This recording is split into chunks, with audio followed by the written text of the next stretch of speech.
আপনি কখনো ভেবেছেন যে আপনি কে? কোরআনে নিশ্চয়ই এর ব্যাপারে আছে, হাদিসে আছে। এবং নিশ্চয়ই আমরা যদি এই প্রশ্ন নিজেদেরকে করি তাহলে এই প্রশ্নের উত্তর আমরা পাব, কিন্তু এই প্রশ্ন তো করি না। এই প্রশ্ন তো করি না। আপনি যদি এখনও দেখেন, সাইকোলজিতে বলা হয় কোনো মানুষ যদি কোনোভাবে তার পরিচয় জানতে পারে যে তিনি কে, তিনি কেন, এর যদি তিনি জানেন, তাইলে এই মানুষকে আপনি ঠেকিয়ে রাখতে পারবেন না। আমাদের প্রবলেম, আমরা হাউ এর পেছনে ঘুরি, হোয়াই এর পেছনে ঘুরি না। আপনি জানেন হোয়াই কতটা শক্তিশালী? আপনি দেখবেন হোয়াই এর উপর মোটিভেশনাল প্রচুর পরিমাণ বই তৈরি হয়েছে বাজারে। Why is important. কেন কেন গুরুত্বপূর্ণ, কেন ইজ ভেরি ইম্পর্ট্যান্ট। যেমন কোরআনে আল্লাহ তাআলা সেই উত্তর দিয়েছেন, ওমা খালাকতুল জিন্না ওয়াল ইনসা ইল্লা লিয়াবুদুন। আল্লাহ, তুমি আমারে কেন বানাইছো? আমি তোমাকে বানিয়েছি আমার ইবাদত করার জন্য। আল্লাহ, তুমি আমাকে কেন সৃষ্টি করেছো? আমি তোমাকে সৃষ্টি করেছি তোমাকে আমি পরীক্ষা করব, কারণ আমি তোমার জন্য জান্নাত তৈরি করে রেখেছি, সেখানে তুমি আসার জন্য কোয়ালিফাই করো কি করো না, আমি সেই জন্য তোমাকে তৈরি করেছি। সো নিজকে জিজ্ঞেস করো তো, আমি কে? Who am I? আমি কে? আপনি কি শুধুমাত্র কিছু ডিগ্রি এর নাম, কিছু সার্টিফিকেটের নাম, কিছু স্কিলের নাম? কেবল কি আপনি কয়েকটা বিজনেসের নাম, নাকি আপনি একটা ফেসবুকের নাম, নাকি একটা ইউটিউব চ্যানেলের নাম? আমরা তো এখন পরিচয় দেখি ওই যে ওই ফেসবুকের ওই যে ওই ব্র্যান্ডের আমি। তো আপনি কি এখন ওই ব্র্যান্ড, নাকি আপনার অন্য কোনো কিছু আছে, অন্য কোনো আইডেন্টিটি আপনার আছে? আপনাকে মনে রাখা দরকার, আমরা কিন্তু একটা জীবন, একটা অনন্ত জীবনের নিরন্তর ট্রাভেলার। অনন্ত জীবনের দিকে আমরা এগিয়ে যাচ্ছি, এবং সেই জীবনে আমার আইডেন্টিটি কেবলমাত্র আমার কাজে লাগবে। ফলে আপনার আইডেন্টিটি আপনাকে অবশ্যই চিন্তা করে বের করা দরকার, এটা জানা দরকার। এবং আপনি যদি ইব্রাহিম আলাইহিস সালামের দিকে, ইব্রাহিম আলাইহিস সালামের ঘটনা যদি কোরআনে পড়েন, তাহলে দেখবেন তিনি বলেছেন হুয়া সাম্মাকুম, আল্লাহ বলেছেন হুয়া সাম্মাকুমুল মুসলিমিন। আপনার একটা আইডেন্টিটি আছে, আপনার পরিচয় আছে। সেই পরিচয় হলো আপনি আল্লাহর বান্দা প্রথমে, কারণ আমাদেরকে কে সৃষ্টি করেছেন? আল্লাহ সৃষ্টি করেছেন। হাল আতা আলাল ইনসানি হিনু মিনাদ দাহরি লাম ইয়াকুন শাইআম মাযকুরা। মানুষের জীবনে কি এমন কোনো সময় আসেনি যখন মানুষ বলার মতো কোনো কিছু ছিল না? চিন্তা করে দেখেন তো, আমাদের মায়ের গর্ভে আমরা কি অবস্থায় ছিলাম? আচ্ছা, মায়ের গর্ভে ওই অবস্থায় যাওয়ার পূর্বে আমরা কি অবস্থায় ছিলাম? তার আগে, এমনকি আপনারা যারা এখনো বিয়ে করেন নাই, আপনাদের সন্তানরা কই? যারা আপনাদের সন্তান, তারা কই, কোথায় আছে তারা? Even their names are not known to you. আপনি তাদের নামও জানেন না, চেহারা তো বহুত পরের কথা। তাহলে যিনি তাদেরকে সৃষ্টি করেছেন আপনার পৃথিবীতে আগমনের পূর্বে, যিনি তাদেরকে সৃষ্টি করে রেখেছেন আপনার এই পৃথিবীতে আগমনের পূর্বে, এমনকি আপনার অজান্তেই যিনি আপনার মধ্যে তাকে সৃষ্টি করে রেখেছেন, আপনার ভেতরে তিনি এখনো লালিত পালিত হচ্ছেন। How do you forget him? আপনি তাকে কিভাবে ভুলে যান?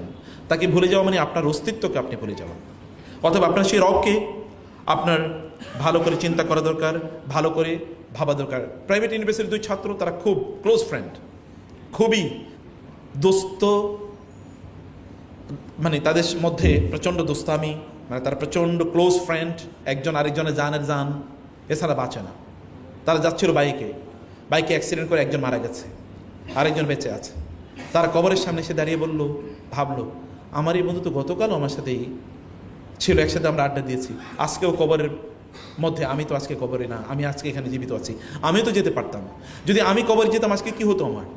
এই যে তার ভাবনা না, এই ভাবনা তাকে সেখান থেকে পরিবর্তন করেছে। আমি তো কেবলমাত্র ফেসবুকের একটা আইডির নাম ছিলাম, আমি তো কেবলমাত্র একজন টিকটকার ছিলাম, আমি কেবলমাত্র স্টুডেন্ট ছিলাম একটা ইউনিভার্সিটির, অথবা আমি কেবল একজন বিজনেস স্টার্টার ছিলাম, এর বাইরে আমার কোনো কিছু ছিল না। কিন্তু আমি তো সত্যিকার অর্থে একজন এমন যার ডেস্টিনি এটা। এই যে ভাবনা, সে ভাবনা তাকে একেবারেই পরিবর্তন করে দিয়েছে, তার জীবনের টার্নিং পয়েন্ট। তার প্রথমবারের মতো সে তার নিজকে জিজ্ঞেস করেছে যে আমি তাহলে কে? এবং তাকে সে যখন প্রশ্ন করেছে আমি কে, এটাই তাকে পরিবর্তন করে দিয়েছে। হাসান বসরি রহিমাহুল্লাহ সে কথাই বলেছেন, হে মানুষ, তুমি তো কেবলমাত্র কয়েকটা দিনের সমষ্টি, এর বাইরে কিছু না। ফাইজা দাহাবা বাদুহু দাহাবা ইয়াউমাকা দাহাবা বাদুক। যখন তোমার একদিন চলে যায়, তখন তোমার জীবনের একটা অংশ চলে যায়। তুমি কেবল কয়েকটা দিনের সমষ্টির বাইরে কিছুই না। অতএব তোমার দিনকে, তোমার সময়টাকে, তোমার যে পারপাস অফ ইউর এক্সিস্টেন্স, যে কারণে তোমাকে তৈরি করা হয়েছে, সেই কারণে তুমি তোমার জীবনটাকে সেই উদ্দেশ্যে তুমি লালন করো। প্রিয় ভাইরা বোনেরা, আমাদের জীবনটা কেবল এখন মোবাইলের কেবলমাত্র সোয়াইপিং, কেবল স্ক্রল ডাউন স্ক্রল আপ এর মধ্যে আমরা সীমাবদ্ধ করে রেখেছি। কেবল কিছু টিকটকের মধ্যে, কিছু রিলসের মধ্যে, কিছু শর্টসের মধ্যে সীমাবদ্ধ করে রেখেছি, এবং আমাদের জীবন এর আইডেন্টিটি এর বাইরে কোনো কিছুই না। এ কারণে মানুষের জীবনে 4টা হাঙ্গার আছে। এই হাঙ্গারের কোনো উত্তর ফিলসফি, কোনো দর্শন কিছুই দিতে পারে না, কিন্তু ইসলাম এই উত্তর দিয়ে দিয়েছে। মানুষের মধ্যে একটা হাঙ্গার আছে জীবনের, 1 নম্বর হাঙ্গার হলো তার জীবনে একটা মিনিং সে খোঁজে। মিনিং, যাদের জীবনের মিনিং নাই অথবা মিনিং সে খোঁজে না, তাকে আপনি দেখবেন সে হয়তোবা জুয়ার আড্ডাখানে সময় কাটাচ্ছে, অথবা রাতভর রিলস দেখে, অথবা এন্টারটেইনমেন্ট মিমস দেখে, অথবা চ্যাটিং বক্সে চ্যাট করে, অথবা কারোর সাথে গল্প করে সারা রাত কাটিয়ে দিয়েছে, সে জানে না কেন কাটালো। সে কতক্ষণ গান শুনেছে, মন খারাপ, এরপরে সিনেমা দেখেছে, মন খারাপ, এরপরে পর্ন দেখেছে, মন খারাপ, এরপরে খেলা দেখেছে, মন খারাপ, কোনো কাজে কোনোভাবেই তার মন ভালো হয় না, এরপরে ঘুমিয়ে পড়েছে, তারপরে ঘুমও হয় না। সকালবেলা যখন ঘুম থেকে উঠে তখন তার শরীর মেজমেজ করে, সে জানে না কি কারণে সে বেঁচে আছে, কারণ তার জীবনে সে মিনিংই বুঝে না। আপনার জীবনে যদি আপনি মিনিং খুঁজে পান, তাইলেই সত্যিকার অর্থে আপনি বুঝতে পারবেন যে আপনি কেন আছেন, তখন এভরিথিং আপনি এনজয় করবেন। আদারওয়াইজ আপনি আপনি কেবল প্লেজার, আনন্দের পেছনে ঘুরবেন, কতক্ষণ আনন্দ, এরপরে কি? আপনি গান শুনে আনন্দ নেবেন, কতক্ষণ গান শুনবেন, তারপরে কি? আপনি পাওয়ারের পেছনে ঘুরবেন, একটা জায়গা তো আপনার গিয়ে পাওয়ার ঠেকবে, তারপরে কি? মিনিং আর যখন আপনি খুঁজে পাবেন না, তখন আপনি জীবনটাকে পুরোটাই আপনার মনে হবে যে এটা boring, life is very slow, জীবন খুবই স্লো। আপনি বন্ধুদের সাথে আপনার গল্প করতে মনে চাইবে না, আপনি রুমের এক কর্নারে বসে আপনি সময় কাটাবেন, আপনার মায়ের কথা শুনতে আপনার বিরক্ত লাগবে, বাবার সাথে সাক্ষাৎ করতে আপনার খুবই খারাপ লাগবে, আপনাকে নামাজের কথা বলে আপনি খুবই, নামাজে দাঁড়ালো আপনার মনোযোগ অন্যদিকে চলে যাবে, কোরআন তেলাওয়াত আপনার সামনে বোরিং লাগবে, ইসলামের কথা বলে আপনি কেবল ইসলাম ইসলাম, সব জায়গায় কেবল ইসলাম টেনে নিয়ে আসেন, আপনার এগুলো লাগবে, কারণ আপনি মিনিংই বুঝেন না লাইফের। আপনি জানেন না why do you exist over there, আপনি কেন দুনিয়াতে বেঁচে আছেন আপনি একেবারেই জানেন না। Why do you do this, আপনি কেন এটা করছেন? এটা আমরা যখন এটা না জানি, তখন কি হয়? তখন আমরা দেখবো যে আপনি কেবল কিছু জিনিসের মধ্যে আটকে আছেন, আপনি জবের মধ্যে আটকে আছেন, চাকরির মধ্যে আটকে আছেন, সকালে চাকরিতে যান, বিকালে চাকরি থেকে আসেন, এরপরে সময় কীভাবে কাটাবেন আপনি জানেন না। এই কারণে বাসায় আপনি আড্ডা দিয়ে, তারপরে বন্ধুদের সাথে আড্ডা দিয়ে বাসায় ঘোরেন। আমি একজনকে দেখেছি, সে বাসায় গিয়ে কী করবে এই কারণে এটা জানে না, এই কারণে সে তার জব থেকে এসে তারপরে ক্যারাম খেলে, রাত্রে 11টা পর্যন্ত ক্যারাম খেলে, এরপরে বাসায় যায়, ক্লান্ত হয়ে বাসায় যায়, ঘুমায়, আবার সকালে উঠে অফিসে যায়, এরপরে এসে আবার ক্যারাম খেলে। সে জানে না তো সে করবে কি, তার সামনে কোনো গোল নেই, লক্ষ্য নেই, উদ্দেশ্য নেই, এই যে জবের বাইরে তার সামনে কোনো কিছুই নেই। মিনিং যখন আপনি হারিয়ে ফেলেন, তখন আপনার কাছে আর অন্য কোনো কিছু ভালো লাগে না। আপনি ধরেন আপনি চেষ্টা করেন একটা ভালো জব পাবেন, ভালো জব পেলেন, তারপরে কি? স্যালারিটা বাড়লো, তারপরে কি? স্যালারি কতটুকু বাড়লে আপনি সন্তুষ্ট হবেন? কতটুকু? 1 লাখ, 2 লাখ, 5 লাখ, 10 লাখ, তারপরে 1 কোটি? সন্তুষ্টির লেভেলটা কোথায়? নাই, কারণ মিনিংলেস হওয়ার কারণে আপনি কোথাও শান্তি পাচ্ছেন না, কোথাও প্লেজার নাই, কোনো কিছুর মধ্যে নেই। আপনি যখন মিনিং খুঁজে পাবেন, তখন সব কিছু আপনার ভালো লাগবে, নামাজে বাড়ালে আপনার ভালো লাগবে, আপনি কোনো কাজ করলে আপনার ভালো লাগবে, yes it has meanings, I do it for this and that, আমি এটাই জন্য করছি। আপনি যখন ব্যবসা করেন, তখন আপনি যদি মিনিং থাকে আমি কেন ব্যবসা করছি, আমি ব্যবসা করছি যেন আমি ভালোভাবে চলতে পারি, আমি ব্যবসা করছি আমি মসজিদ করতে চাই, মাদ্রাসা করতে চাই, দিনই কাজে অংশগ্রহণ করতে চাই, আমার আত্মীয় স্বজনকে আমি সাহায্য করতে চাই, তখন আপনি দৌড়াবেন, আপনার কোনো ক্লান্তি নাই, আপনার তখন কোনো ক্লান্তি নেই, আপনি দিনরাত দৌড়াতে পারবেন, 24 ঘন্টা দৌড়াতে পারবেন, কারণ আপনি জানেন যে আপনি কেন করছেন। আপনার সামনে বিঘার একটা স্পেকট্রাম জড়িত আছে।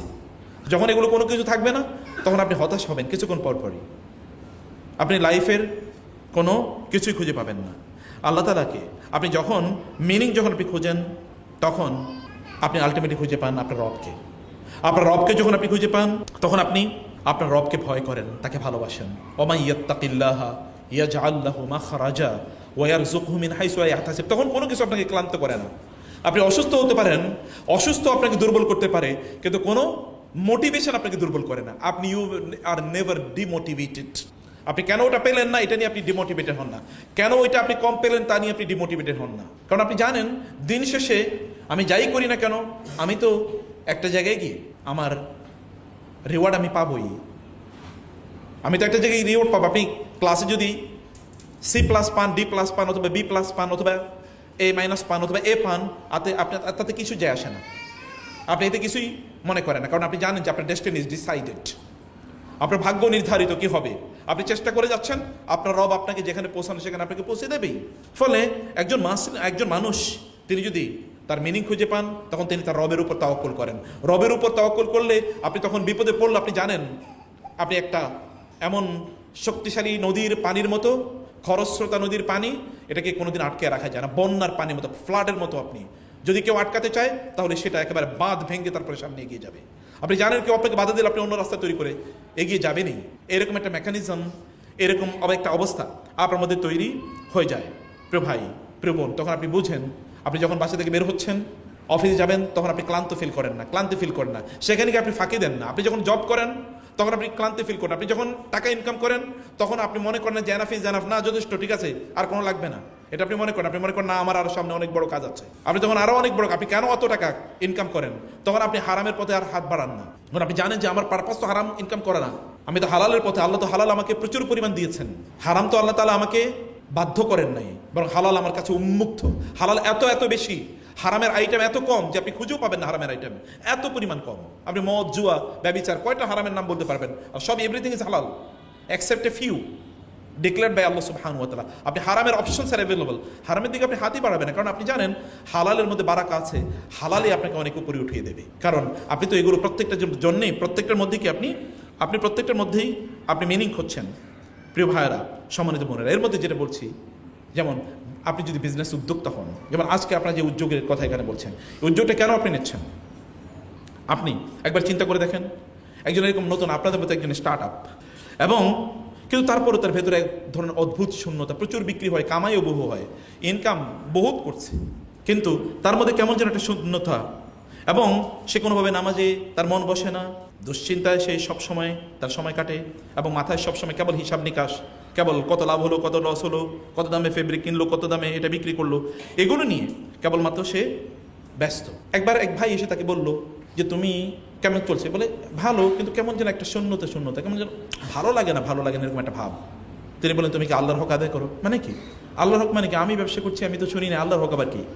তিনি বলেন হ্যাঁ, আল্লাহর হক আছে, তুমি একটু চিন্তা করো। এই প্রশ্নটা তার গোটা জীবনকে, তার ভেতরটাকে একেবারে বদলে দিয়েছে। চিন্তা করলো আল্লাহর হক মানে কি, সেটা নিয়ে ভাবলো, ইউটিউবকে জিজ্ঞেস করলো, চ্যাট জিপিটিকে জিজ্ঞেস করলো যে আল্লাহর হক কি। তখন তার উত্তর চলে আসলো, আল্লাহর হক হলো এটা। তুমি কর্মীদের জন্য একটা সুন্দর দিনী পরিবেশ তৈরি করো, তারা সেখানে যেন নামাজ আদায় করতে পারে, সেটা একটা পরিবেশ তৈরি করো। দোকানে তুমি কোনো অশ্লীল পোস্টার লাগাবে না, অশ্লীল কোনো বিজ্ঞাপনে তুমি তোমার পণ্যকে বিক্রি করবে না, লো প্রোডাক্ট তুমি বিক্রি করবে না, অনেক হাই দামে তুমি এটা বিক্রি করবে না, এবং তুমি এর মাধ্যমে নকল পণ্য তুমি বিক্রি করবে না, তুমি হারাম বিজ্ঞাপন সেখানে প্রচার করবে না, এবং তোমার প্রতিমাসের আয়ের ইনকামের একটা অংশ ইনফাক করো। ইনকাম বনাম ইনফাক, তুমি যা ইনকাম করছো তার একটা সার্টেন অ্যামাউন্ট তুমি ব্যয় করো, এবং এর জন্য তুমি আলেমদের জন্য একটু ডিসকাউন্ট দাও, মাদ্রাসা ছাত্রদের জন্য একটু ডিসকাউন্ট দাও, এবং যারা ইয়াতিম তাদের জন্য তুমি এটাকে ফ্রি করে দাও। এরকম কিছু কাজ। সে বলে আমি এটা শুরু করলাম। প্রথম দিকে আমার একটু কি হলো, যে আমার একটু কষ্ট হলো, কারণ ব্যবসা একটু কমে গেছে। তারপরে বছর একটু কষ্ট হলো, কিন্তু এরপর থেকে আমি এত বারাকা পাওয়া শুরু করলাম, ব্যাপক বারাকা, ব্যাপক পরিমাণ বারাকা, এমন বারাকা যেটা আমি কোনোদিন চিন্তা করি না। এখন আমার সব কিছুর মধ্যে কেমন যেন একটা প্রশান্তি। আমি যখন ব্যবসা করতে যাই, আমি জানি আমার এটার একটা অংশ যাচ্ছে ইয়াতিমদের গায়ে, আমি জানি এটার একটা অংশ যাচ্ছে একটা মাদ্রাসা, আমি জানি এটার একটা অংশ যাচ্ছে আল্লাহর দ্বীন প্রচারের কাছে, আমি জানি আমার একটা অংশ যাচ্ছে আমার বোনদের জন্য, আমার ভাইদের জন্য, আমার গ্রামের মানুষদের জন্য, আমি একটা অংশ আমার মায়ের জন্য ডিসাইডেড, আমি এতটুকু অংশ আমার মায়ের জন্য আমার মায়ের জন্য আমি ব্যয় করি, আমার বাবার জন্য আমি এতটুকু ব্যয় করি, আমার মা মারা গেছে আমি তার জন্য দান করি। এখন আমি সব কিছুর মধ্যে মিনিং খুঁজে পাই, আমার এত পরিতৃপ্তি, আমার এখন কোনোদিন খারাপ লাগে না। আমি রাত্রে 12টায় বাসায় আসলেও আমার কোনো অতৃপ্তি লাগে না। এর আগে আমার কাছে খুবই বোরিং লাগতো। আপনাকে মিনিং খুঁজে বের করতে হবে যে কেন আপনি করছেন। যখন আপনি এটা খুঁজে বের করেন, এরকম একটা টাইম, এমন একটা লাইফ লাইন যখন আপনার ব্যবসার জন্য বা আপনার কাজের জন্য আপনি তৈরি করেন, তখন আপনি কেবলমাত্র বারাকা দেখতে পাবেন। মানুষের, আমি বলছি হাঙ্গার, 1 নম্বর হাঙ্গার, মিনিং খোঁজা। আমি কেন আপনার মিনিং খোঁজার জন্য দেখেন ফেসবুকে কি পরিমাণ লিখি, কতক্ষণ পরে কি একটা পোস্ট দেই, পোস্ট দেওয়ার পরে দেখি কয়টা লাইক পড়ছে। লাইক কম পড়লে মন প্রচণ্ড খারাপ, আর লাইক বেশি পড়লে প্রচণ্ড মন ভালো।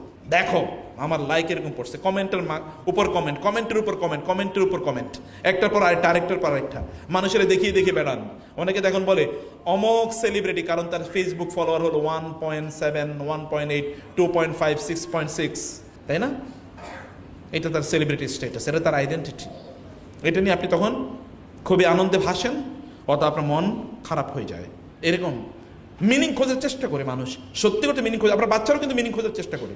ও যখন আপনার কাছে আসে, ও যখন কোনো কথা বলে, আপনি যদি তার সাথে একটু না হাসেন, তার দিকে যদি মনোযোগ না দেন, তাহলে ও বাচ্চাটা আপনার কথা শুনবেন। আমার বাসায় আমার একটা নাতিন এসছে, নাতিন মানে হচ্ছে আমার ভাগ্নের মেয়ে। তো ওর হসপিটালে এখনও তার একটু হার্টে সার্জারি হয়েছে, ওপেন হার্ট সার্জারি হয়েছে, এখনও আছে। বাচ্চাটা প্রথমে একটু ভয় পাইতো আমাকে, কিন্তু আমি বাচ্চাদেরকে আবার প্রচণ্ড আদর করি। তো আদর করতে চাইতাম, কিন্তু আমি ব্যস্ততার কারণে আদর করতে পারতাম না। এখন একটু গত 2 দিন আমি একটু সময় দিয়েছি। এখন সে আমি বাসায় গেলে দৌড়ে আসে, আগে সে দরজা খুলে দেওয়ার চেষ্টা করে, আমার কাছে এসে বলবে। আমার ওয়াইফ এসে বলে, কি ব্যাপার তুমি, দেখি তো আমি যখন আমার ওয়াইফ আমার কাছে আসে, দেখা যাচ্ছে তার চেয়ে বেশি অ্যাটেনশন আমি বাচ্চাকে দিই, এবং ও এখন প্রচুর পরিমাণ কথা বলতে চায় আমার সাথে। তখন আমার বাচ্চা বলে যে, আমার ওয়াইফ বলে যে, তুমি তো দেখি আমার চেয়ে তাকে সময় বেশি দিচ্ছ, তোমার নাতিনকে বেশি সময় দিচ্ছ তুমি। বাচ্চাদেরকে অ্যাটেনশন যদি আপনি না দেন, ওরা মিনিং খুঁজে পায় না, তখন ওরা আপনার কাছে আসে না। যখন আপনি ওকে মিনিং দেন একটু, তখন ও আপনার কাছে আসে। আপনার নিজের সন্তানদের অবস্থা এরকম, সব কিছু একটা মিনিং খুঁজে। কেন সে আছে, কেন আপনার পাশে যে আছে আপনি এটা টের পাচ্ছেন কিনা, আপনি তাকে অ্যাটেনশন প্রদান করছেন কিনা, আপনি তার অস্তিত্বকে ফিল করছেন কিনা, আপনি তার সেলিব্রেট করছেন কিনা, যে তার অস্তিত্বটা। এটা না বুঝে স্বামী স্ত্রীর মধ্যে সবচেয়ে বড় জ্ঞানজাম লাগিয়ে কিন্তু এই কি ডিসকাশন গ্যাপ। আপনি তার সাথে কথা বলেন না, চুপ করে আছেন, এটাই তো প্রবলেম। স্ত্রীরা কি করে, তা হচ্ছে স্বামীর সাথে রাগ করে 3 দিন কথা বলে না। এটাই তো সবচেয়ে বড় প্রবলেম। কথা বেশি বলবেন, রাগ করছেন, এরপরে কথা বেশি বলবেন, তারপরে সমস্যার সমাধান। কথা না বলে তো গ্যাঞ্জাম বাড়ে। শয়তান তো ওই রাস্তা দিয়ে ঢুকে, কথা বেশি বলবেন। স্বামীরা আছে স্ত্রীর সাথে রাগ করছে, এরপরে আর কথা বলে না, বাসায় দূরে পরে যায়। এর মাধ্যমে তো শয়তান অলরেডি ঢুকে গেছে। এরপর আর এই ফ্যামিলি টিকে না, কয়েকদিন পরে এই ফ্যামিলি ভেঙে যায়।